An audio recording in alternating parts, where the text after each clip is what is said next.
Yeah. Yeah. It was a good job a few years ago. Well, I ended up doing it like someone comes in the box library, right? She's not here today. Oh, around there. They'll an old fashioned letter. Oh, good, Randy never went down. Yeah. I don't know, he's not here. No. For election. Yeah. Yeah. Okay, and it's 50? Oh, so we just want to Whatever you reduce do. that when the fire number usually those sheets down. That's manageable for me. And Oh, okay. Yeah. Since he's not here.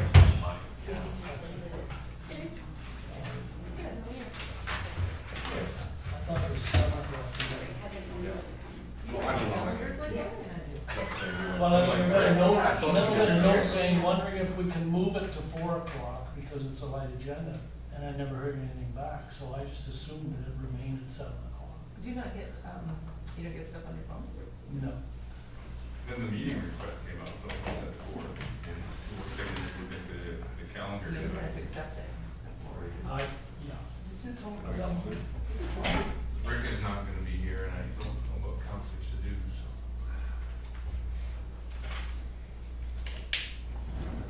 There it is now, just come You're out. That's more than every second No, Monday. that just came up. Okay, we'll get started.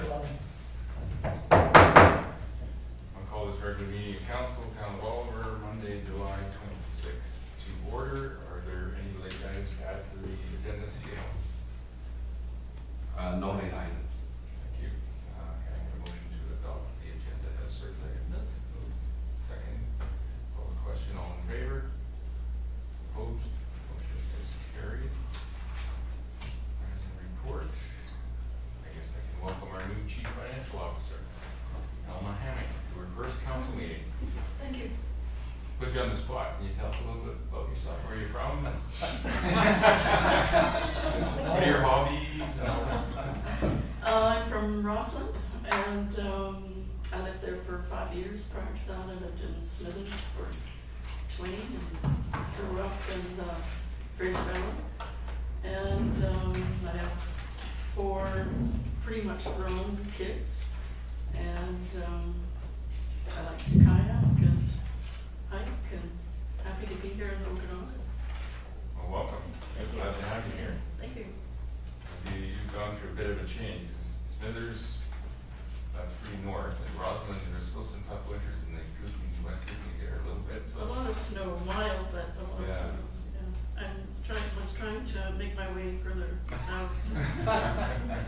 Shift a bit more to the west, but that's as far as I'm going. Well, I think you landed in paradise, the Okanagan, South Okanagan.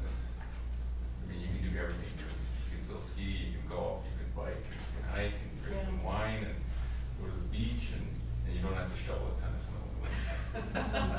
I like that. Now that my boys are grown, I can't get them to do it anymore. All right. Well, welcome. Thank you. Moving to our consent agenda. Are there any items on the agenda that anyone would like separated out for discussion? Not seeing any. I would move to the motion that the July 26th, 2021 consent agenda be adopted. Moved and second. Any further discussion? Seeing any, I will call the question. All in favor? Opposed? Motion is carried. Moving to water matters. First item is education and enforcement strategies for water conservation. I'll pass this over to our Director of Operations, who has prepared a report. Thank you, Your Worship. This is mostly for information, and if council does want me to report back, you guys can have a discussion on any items. I just wanted to talk about some of the things that we are doing.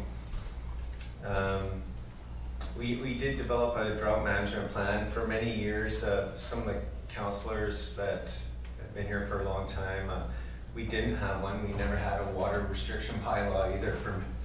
So Oliver's a little bit behind in many areas, and it only makes sense that we keep developing and keep coming up with education and different ideas to get our strategies and information out to the public, because water is a critical component to our water system, or to our to the town, and it's an essential service, and it's right now we're having some struggles, and so we're just trying to stay on top of that, and I can discuss a couple of those later on.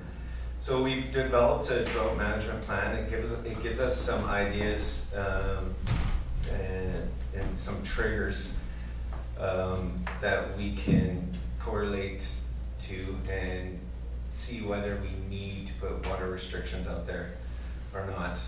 The drought management plan was brought forward to council, I believe, back in 2017. And it just covers drought forecast approach methods, stages of drought plan implementation, and also a response status matrix, which talks about the triggers and restrictions. And I've included a portion of that in the report just to show that portion. We have put together some information for other things that we're doing besides the drought, using the drought management plan. We put together some information for the public. We are currently in water restriction stage 2. So both with stage 1 and stage 2, we've printed out some sandwich boards. Again, in the future, we may make them a little less wordy and something bigger too, so the public can see it. We're going to try to develop some better messaging as the year goes on. We also work with corporate services to get PSAs out, information on social media. We try to direct people to our website as well. And I know that nowadays it's hard to get everybody's attention to any one source of information, so it seems like you have to hit more and more sources. Back in the day it was radio and one newspaper, so, and you could hit everybody, but nowadays it has to be all the above, it seems like.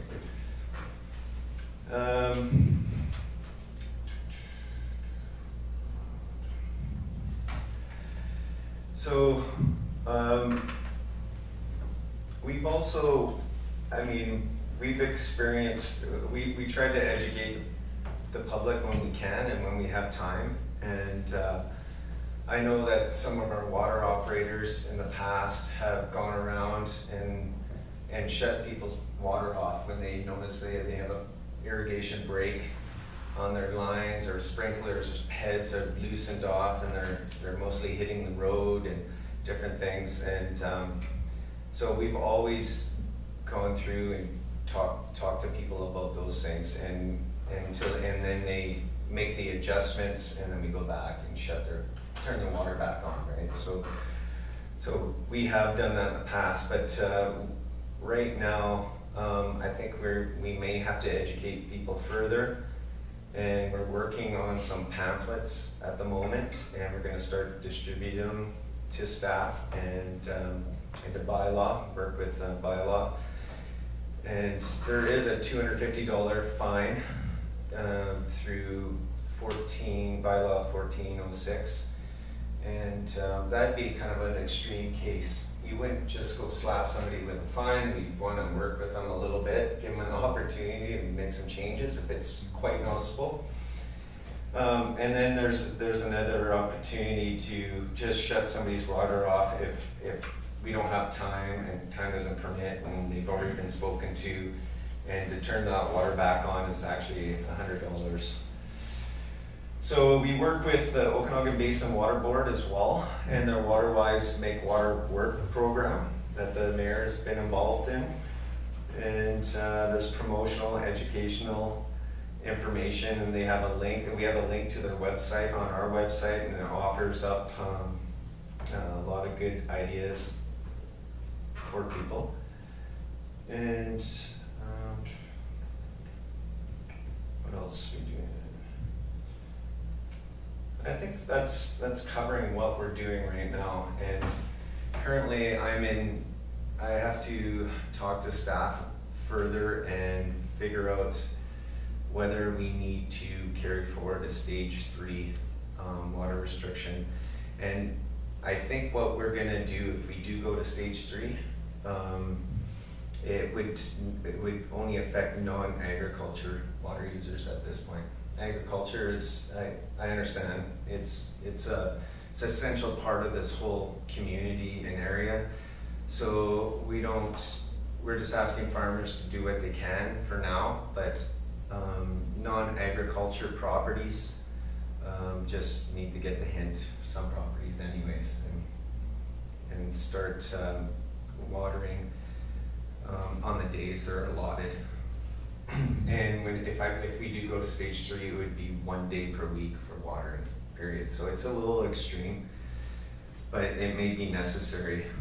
We're running into some problems with two of our current wells in town, well, in our system. One's in town and one's in the rural area. So what we are working on and developing and what we need to do for the future, we need to develop a water restriction bylaw that clearly explains the stages, what water restrictions. There could also be some permitting attached to it. People had new lawns that they just planted or sod. You could probably, we would allow that. It needs a couple weeks to establish or a few weeks to establish. So there could be a permit that we could offer those people. Because if they'd already planted, bought their sod, and then all of a sudden water restrictions came out and they weren't allowed to water, well, they would lose all that. So we want to have more information ready, you know, this time for next year, and that includes education, media releases, pre-made sandwich boards, and we want to have it easily accessible for staff to implement with direction, so we're not scrambling like we are a little bit right now. Not entirely, but it's kind of on the side of everybody's desk when they're trying to do things. So we need to get a little more organized that way. We are also brainstorming that maybe next year that we need to bring in a couple of summer students and, you know, come up with some education ambassadors that could go around, but there could be a component to that. Like, it's not, we don't have to just focus those students on water. There could be some education in the solid waste area, recycling or composting, because composting will be coming up in future years, right? So there could be, those people or those students could be used and utilized that way.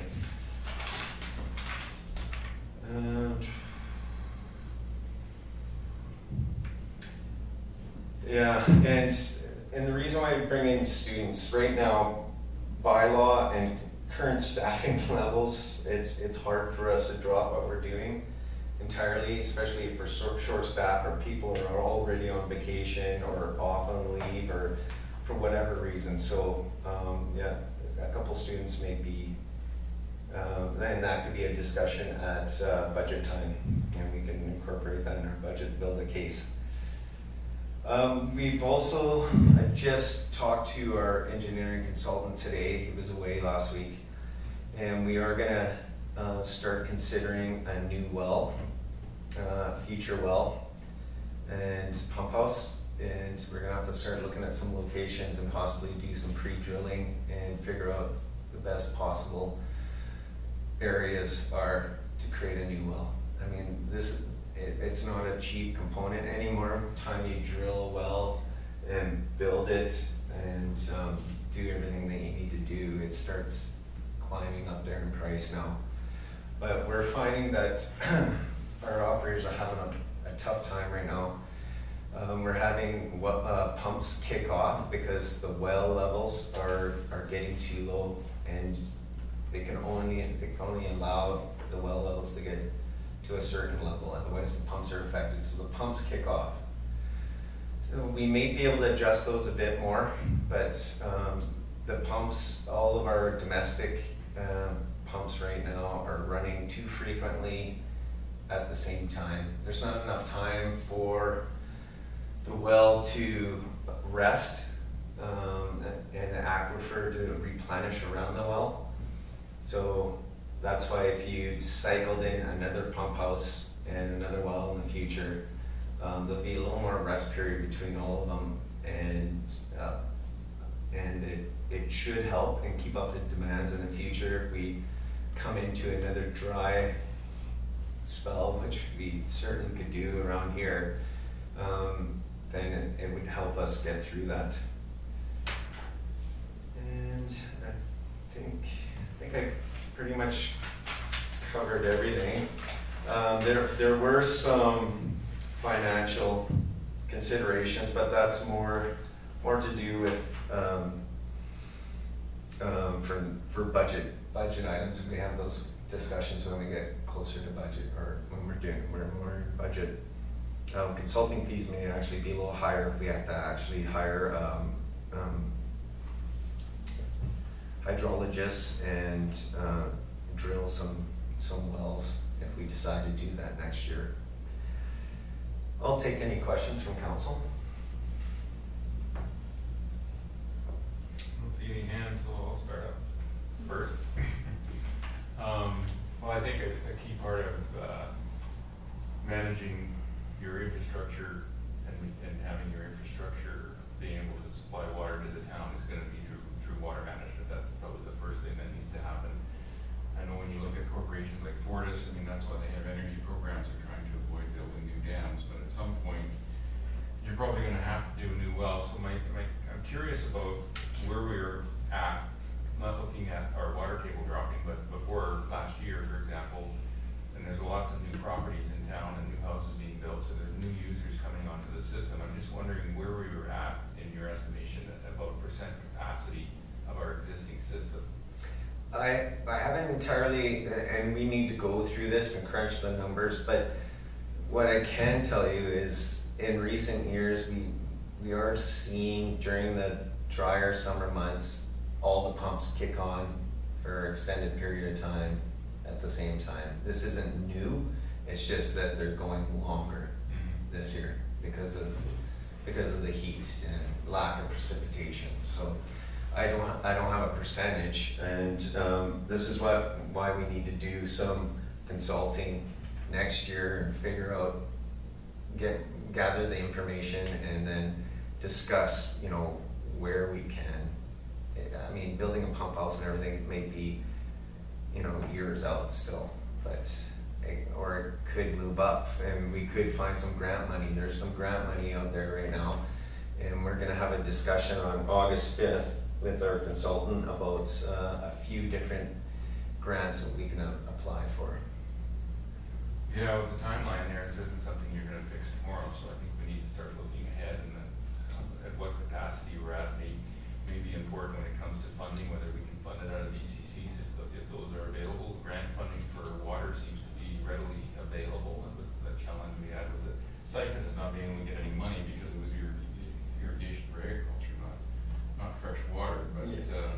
You can only cut back so much as well on use, and then you need to increase capacity. So we've got two things going on here. In my estimation, we have drought conditions for sure, but we've got more users coming on the system, and at some point we're going to be at capacity, or we're starting to see capacity issues at this point in time. Yeah, I mean, we lost 2 wells in the past. We replenished 1 well and then created a booster station to move water south of town and from the south wells into town. So, I mean, until recently, that's been working great, but we always knew in the back of our mind that we didn't fully replenish the loss of the 2 wells, and at some point we would have to start looking at another well, and planning needs to start now, just so we have that ready to go. Mayor Johnson, just a reminder to talk into the mic so the camera picks up your voice. Okay. Just a question, I had a conversation with Councillor Machial, and he was talking about those 2 wells, wondering if they were completely decommissioned.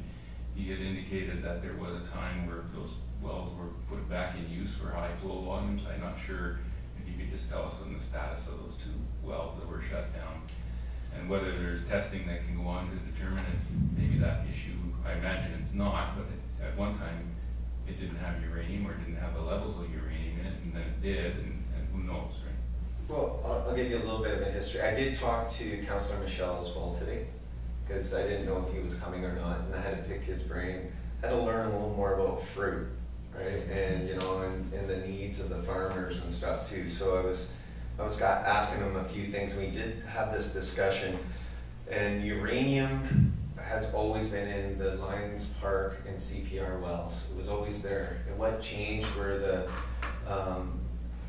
was the criteria, the maximum allowable concentration. So, you know, what happens, you know, they do studies, and then 10, 20, 30 years later, they're finding that, okay, that's not an allowable concentration anymore. So that's what happened to our wells. So it couldn't meet that criteria anymore. But what we found when the criteria changed, we could use those wells, and we could fire them up, not bring them into the system, fire the extra water out in the river until the levels came down, because in the aquifer around it, it was just concentrated and it sat there. Once you flushed it out of it, it worked. And so we did that for several years, and then we were finding that we had to run it longer and longer and longer, and it came to a point it wasn't useful anymore. It had to run too long, or just powering and wasting water and shooting out the river, not using any of it. So right now, one of those wells is being used by Parks and Rec. So they've developed, took over one of the wells and put in the new controls and pumps, and we helped them tie into their system. And so they're using that for Lions Park. So that's taken off of our domestic water system. So that's, you know, that always helps. But we may be able to do further testing, because our consultant asked us the same question. Maybe we fire it up again. So we may try that again this summer, just to see, and then take some samples, see what the water samples are. He said sometimes minerals can move through a system, and who knows, it could have changed. Like maybe the makeup, we would get a full spectrum, and it would give us data on just about every mineral and every other thing in the water. So we'll have to investigate that further. Thank you, Councillor Bentley. I just have a question more about the short term. Is there a single biggest drain on the system right now that you can think of? Like, is it irrigation that's taking more than it should, or is it just right in town, people overwatering lawns and gardens, or is it wastewater going in the streets and the sidewalks? The most critical thing for us is our domestic wells, which of course a lot of people use for irrigating their lawns or all the small properties. The irrigation system seems to be fine right now. The only thing that we're worried about the irrigation system, you're looking at the river levels, Okanagan Lake's down, all the lakes in the valley are down. So we're still keeping an eye on that, but right now it's the domestic groundwater that's we're keeping an eye on, and I don't know of any one user. We haven't gone through entirely, or had time even to see if there are some major abusers in certain areas or not. So I don't have that. So it's all about home use stuff though. So we talked about irrigation lots, but it's even then shorter showers and running the dishwasher less and all of those sorts of things, right? Yeah, I think people just need to realize, like right now, you're not going to have a green lawn. You know, it may be partially green, but you know, don't worry about your lawn. Lawns are resilient; they'll come back. You know, I'm not against people. We're not against people hand watering their garden and flowers, and or even having the microsystems, because you can control those pretty good. But just watering lawn to make it green is sort of frowned upon right now for us anyways. That's something else I forgot what I was going to say. So. That's good. Thank you. Anyone else have a question?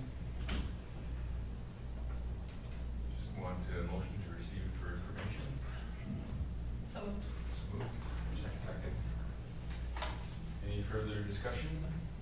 Call the question. All in favor? Thank you, Director. Moving to bylaw, zoning amendment bylaw 1380.18, 6234 Main Street for adoption. I have a motion that council adopt zoning amendment bylaw 1380.18, 6234 Main Street. So moved. So moved. Second. Any questions or discussion? Okay. Moving along. All the questions, those in favor? Opposed? Motion carried. Item 2, certification of results of alternative approval process, fire department pumper truck loan authorization bylaw 1403, and pass this over to our corporate officer. Thank you, Mayor Johansson. The purpose of this report is to provide the results of the alternative approval process for the fire department pumper truck loan authorization bylaw 1403 to enable long-term borrowing to purchase a fire department pumper truck.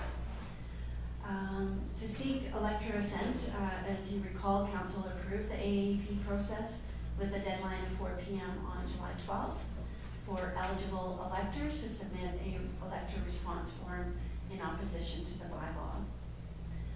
There was a number of ways that electors could submit their opposition to town hall or by mail or email or fax.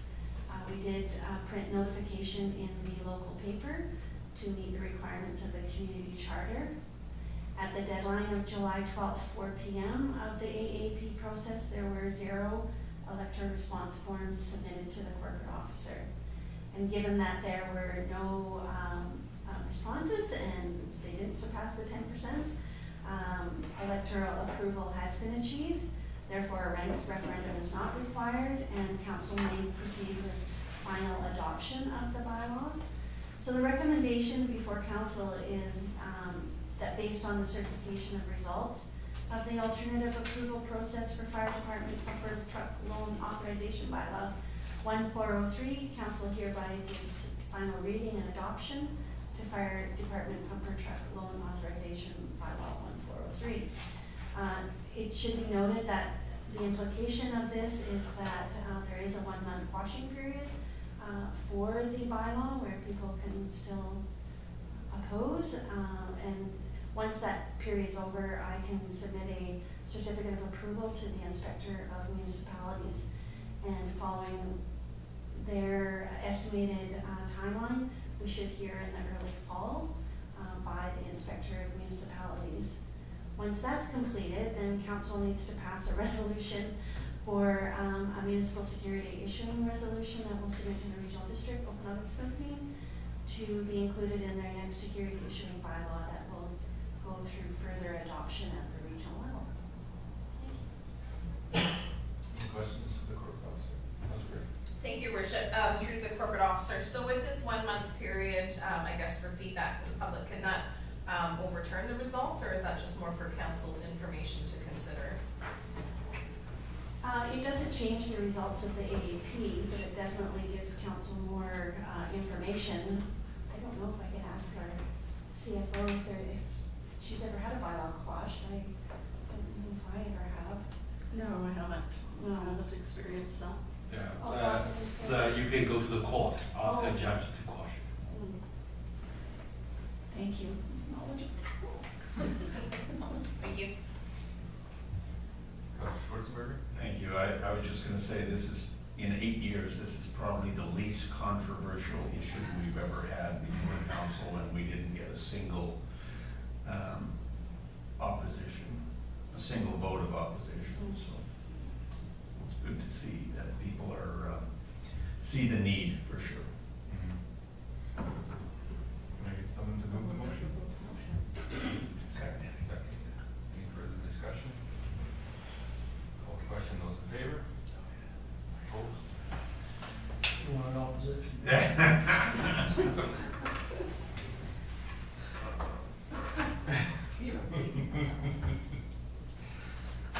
Didn't want it, that's No. what wasn't it? Moving to business summary of 2021 tax collections, I will pass this over to our new CFO. Thank you, Your Worship. So this year looks more normal compared to the years prior to 2020, which is encouraging. Arrears and delinquent are down. And we're down to, as of this report, it was 11 folios were in delinquent. As of today, there's 10, and we have several banks that have contacted us and will be making payments on the accounts. And so everything looks in order. And I also did a homeowner grant comparison, which is quite a bit lower than last year. And I'm thinking that that is because of the new homeowner grant process through the province, and we just haven't received all of them yet. So I expect that that number will increase before the end of the year.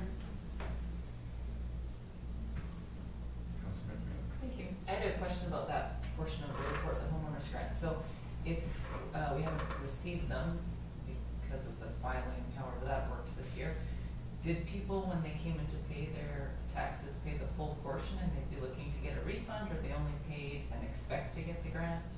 No, so people were encouraged to claim their grant and through the province, right? And they would need their folio number and their social insurance number. When we did the tax calculation at the municipality, we then uploaded those tax amounts to the provincial site. So the province would know how much of a grant they were eligible for. And then when people claimed, they would compare, do their processing and compare their grant claim with the amount of tax that we said they were eligible, that was outstanding. And then they would process them, and we would download those claims the next day. So, and then those credits, those homeowner grant credits would get applied to people's accounts, to their folios, and reduce the amount owing. So on your tax notice, you either, it shows the same as it did the previous year, like A is you have to pay 100% of your tax, B is under 65, column C is over 65. So that those amounts were still showing on your tax return. So you could pay according to, and your grant amount would show, so you could just pay according to A, B, and C, right? But the credits were downloaded into our system. Okay, so Does that explain?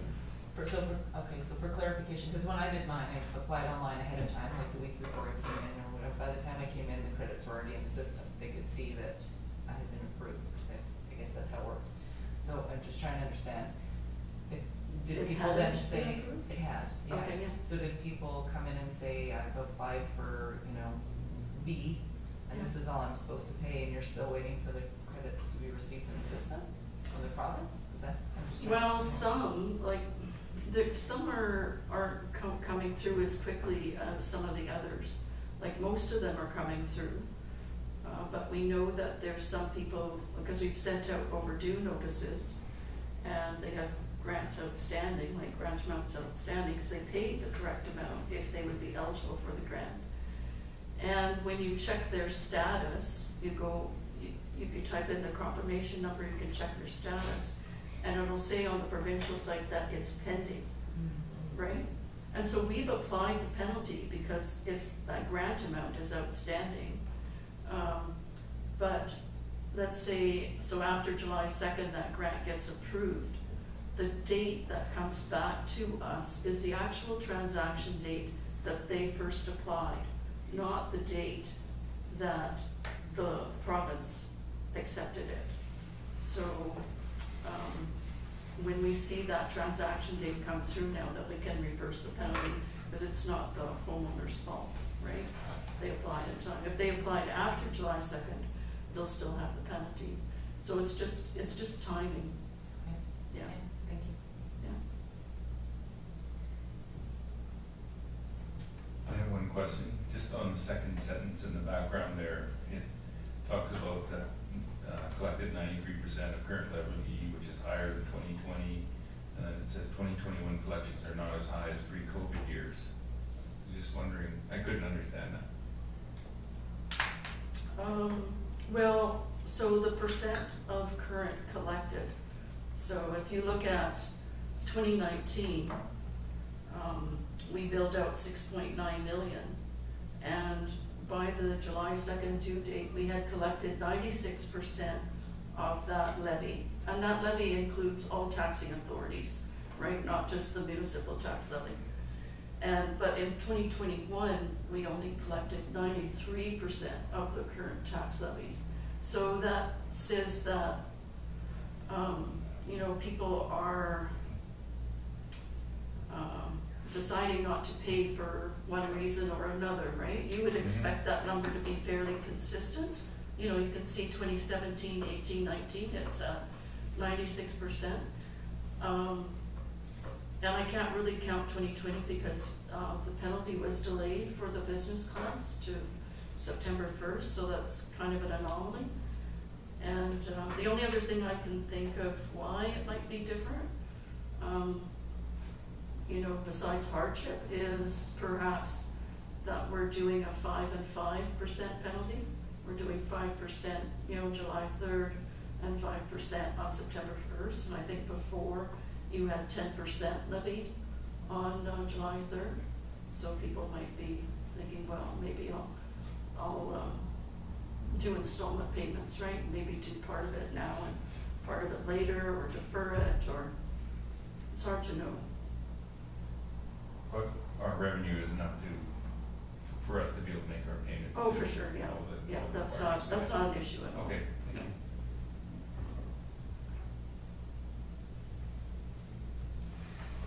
No more questions, someone like to make a motion, the council received the full report for information. So moved. So moved. Second. Any further questions for the CFO? Seeing any, I'll call the question. Those in favor? Opposed? Motion carries.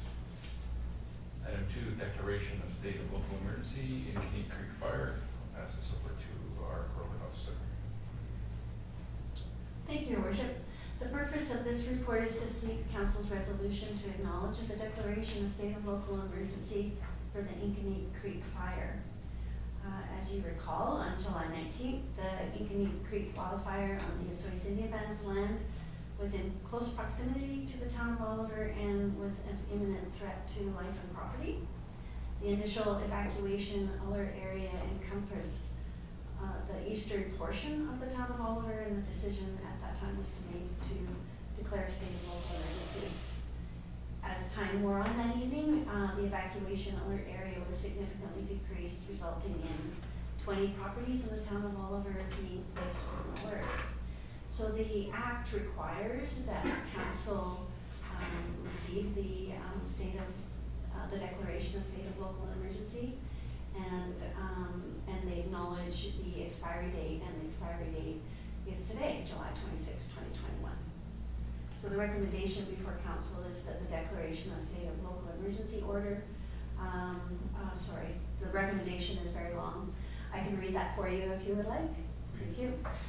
Whereas the mayor of the town of Oliver, as state of the local authority pursuant to section 12(1) of the Emergency Program Act, declared a state of local emergency on July 19, 2021, and whereas pursuant to section 12(3) of the Emergency Program Act, council has convened as soon as practicable, and therefore College Council acknowledges the declaration and expiration on July 26, 2021 of the state of local emergency. And this order will form part of our official records. Thank you. Thank you. Any questions for the corporate officer? Any someone move the motion? Councilor Grace moved. Second, Councilor Martina. Further discussion? All the question, those in favor? Opposed? Motion is carried. Moving to item 3, e-scribe meeting management software. Pass this over to our corporate officer. Thank you. The purpose of this report is to provide an update to council on the eScribe software, the Webcasting Lite and Webcasting Pro options for the transition from our current agenda and meeting management software, iCompass, to eScribe. We had a discussion with the eScribe gentleman, and he provided us some assistance with the pros and sort of the cons, and They indicate that if the town would implement, if we do implement the webcasting light option and transition to the Pro at a later date, the transition cost would include reconfiguring, which is approximately $2,700, a camera purchase at $2,500, of course staff time to implement the configuration, IT support and audiovisual support. I didn't know what those costs would be, but immediately there's a $5,200 in direct cost. The webcasting light option, for a little clarification, it's a static camera, very similar to what we have here. That would be purchased for $2,000 from eScribe, and that was in the bundle price. With this camera, there's a 24/7 stream unless the camera is unplugged or manually turned off. It's this camera we leave on because it's difficult to turn off, but it doesn't continue to stream. The webcasting plus option remains the preferred option for the following reasons. The encoder has a onboard hard drive, which allows for local copies of recordings. If we lose the internet, it will still continue to record into those hard drives.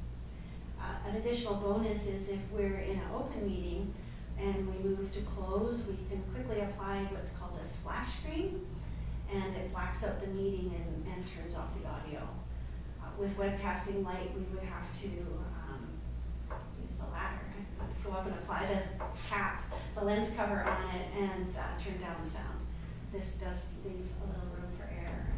In our iCompass system, we can pause it and then restart it.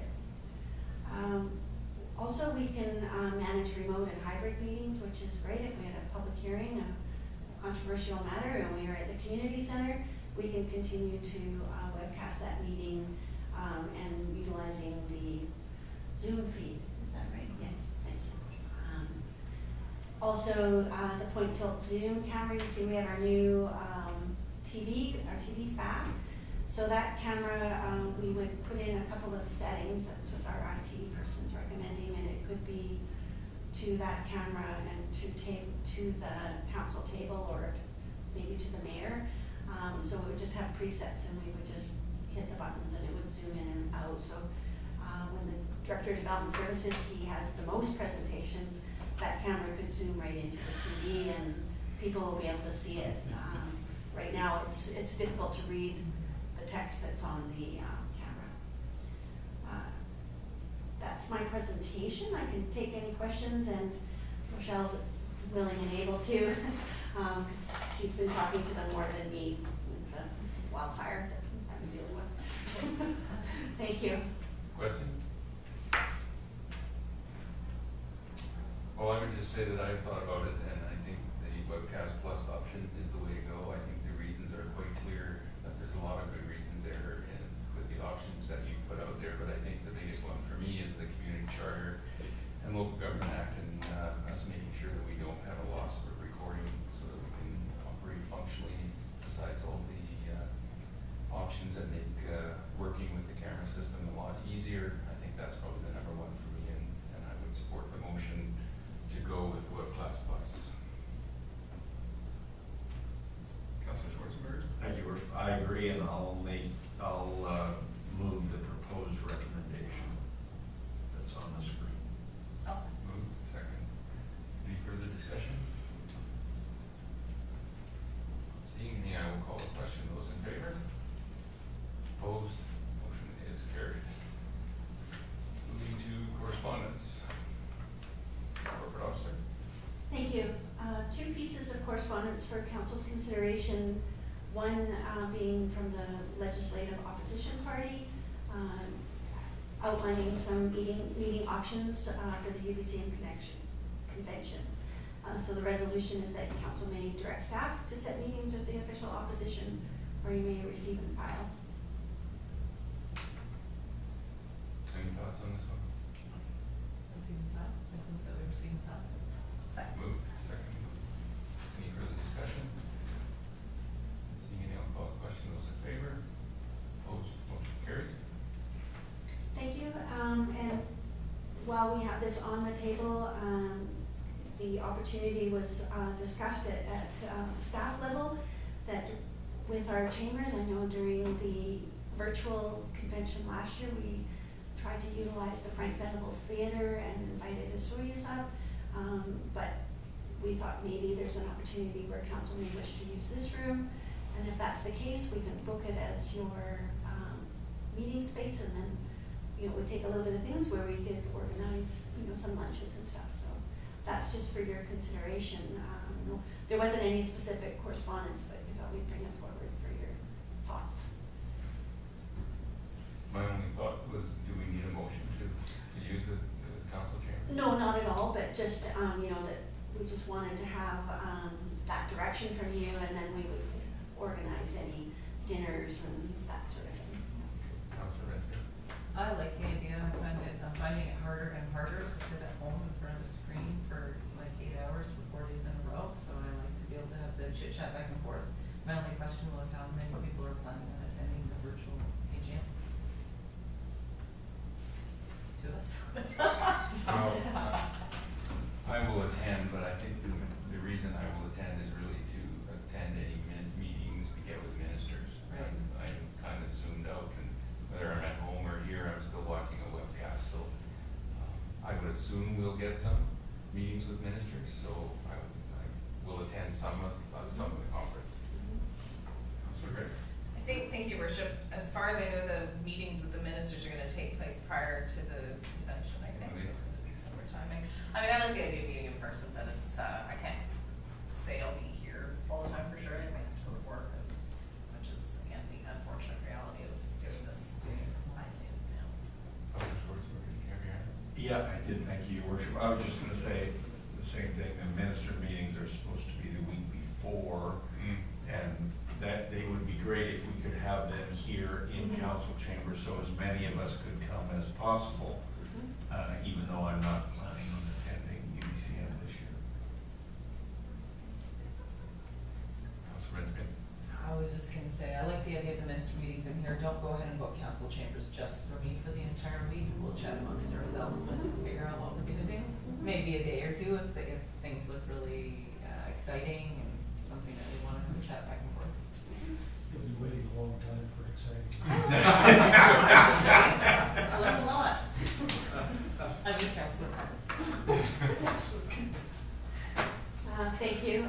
Two pieces of correspondence, they were replies to correspondence from council, sorry, somebody, Councillor Grace. sorry, Councilor Grace. Oh, thank you.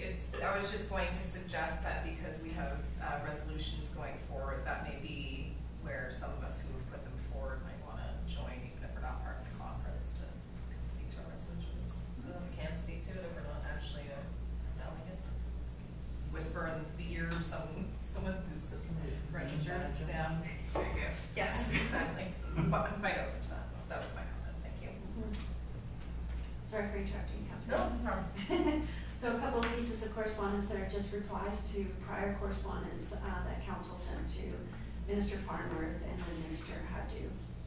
And a number of information items from the Liquor and Cannabis Regulation branches. They continue to amend their resolutions to support challenges with the COVID pandemic. And that's, so the resolution is that the week email correspondence be received.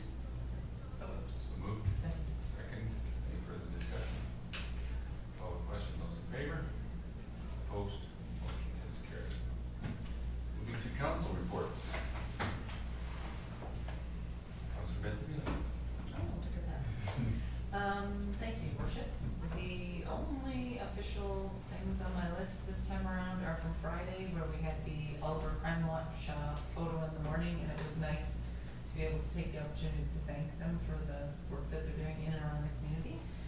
And then an impromptu trip over to the evacuation center, emergency services center on Main Street, and I appreciated that opportunity, so thank you for arranging that, and that's it for me. Thank you, Councillor Benjamin. Councillor Grace?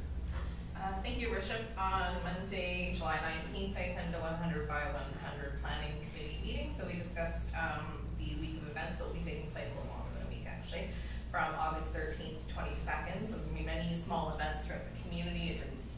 We didn't feel like we could plan one large event because we didn't know how things were looking. So there'll be Lots coming out about that, social media, posters, and those sorts of things. There's also Parks and Rec meeting on the 19th. One of the major items of discussion was ongoing funding needs for the arena. So that's ongoing. July 21st, we had a Silva board meeting. It was pretty thin meeting, but we were discussing future conferences. Friday the 23rd, I guess, along with the rest of council, had the chance to thank Crime Watch for their help with monitoring the fire area, making sure people aren't hanging around where they shouldn't be, and also taking the photo with the new vehicle and visiting ESS. Thursday the 22nd, I sat in on a call with Minister Osborne and Parliamentary Secretary Jennifer Rice regarding the ongoing fire situation. I think it was Saturday, I was able to survey some of the fire area with Chief Bob Graham, so just incredible work from the fire department, all the volunteers and first responders. I can't say that enough. Today I attended a meeting with MP Jennifer Kwan, who's the NDP housing critic. Director Houle was there as well. So it was really interesting to hear from the other communities that were there, a lot of similar issues, and I guess to super summarize what she had to say, the federal government isn't really at the table, but they should be. And that's the end of my report. Thank you, Councillor Grace. Councillor Schwarzenberger. Thank you, Your Worship. Kind of a light couple of weeks. I did talk to a couple of residents on Thursday when the fire activity was high, and tried to get some information for them. And I unfortunately couldn't make the Friday Crime Watch thing. I would have loved to have been there and show my support for the great job that they're doing. And today's meetings. Thank you. Thank you, Councillor Schwarzenberger. Councillor Mattis. Thank you, Worship. On the 21st in the morning, I had a Okanagan Regional Library Board meeting. And then I spent that afternoon on the end of a fire hose helping out homeowners up on the hill. On the 23rd, I was at the Crime Watch picture and the visit to the Emergency Operations Center. Thank you, Councillor Mattis. On July 19th, I actually did Crime Watch in the late afternoon, early evening, and then got called in to sign that local state of emergency as that fire was just getting going. I think it started around 4 o'clock.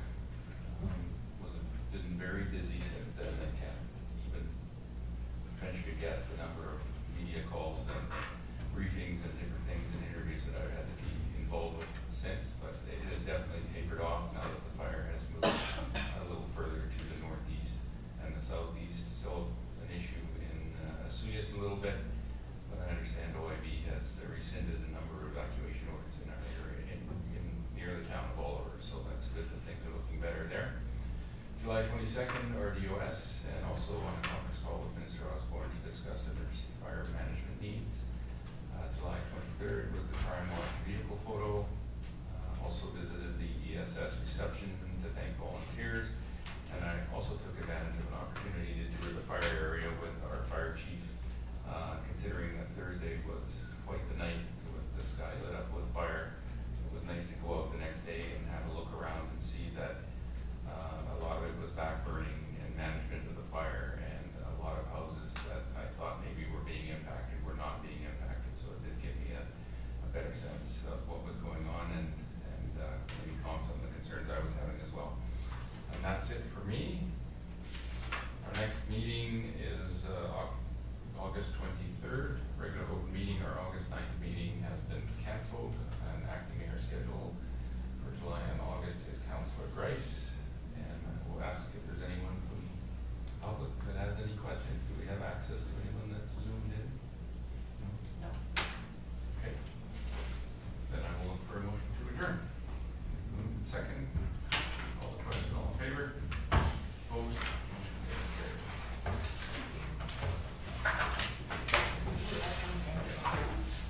Yeah. Where's that? Oh, it's about 15 kilometers out. Is that March